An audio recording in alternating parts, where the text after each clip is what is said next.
ગુસા અને લસાઅનો સરવાળો કેટલો થાય? ગુસા એટલે ગુરુત્તમ સામાન્ય અવયવ અને લસા એટલે લઘુત્તમ સામાન્ય અવયવ. ગુસા અને લસા કેવી રીતે શોધીએ અને વળી પાછો એનો સરવાળો.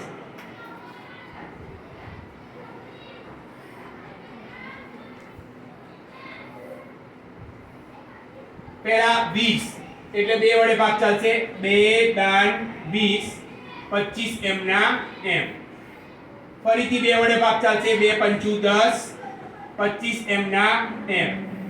હવે 25 અહીંયા 5 એટલે 5 વડે ભાગ ચાલશે. 5 એકા 5 5 પાંચે 25. ફરીથી 5 વડે ભાગ ચાલશે. 5 એકા 5 અહીંયા 1 એમ ના એમ. હવે ગુસા અને લસા બંને, તો ગુસા એટલે કે એવો અવયવ કે જે બંનેમાં આવે છે. તો તમે જુઓ કે અહીંયા 5 એકા 5 5 પાંચે 25 એટલે કે આ બંનેમાં ભાગ ચાલે છે. એટલે કે આપણો ગુસા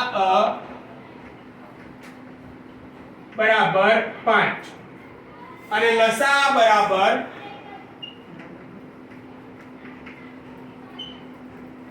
5 ગુણ્યા 5 25 25 દુ 50 અને 50 દુ 100. હવે પ્રશ્નમાં લખ્યું છે કે સરવાળો કેટલો થાય? તો આ બંનેનો સરવાળો એટલે કે 5 100, તો આપણો જવાબ આવશે 105. આપણા પ્રશ્નનો જવાબ થાય 105.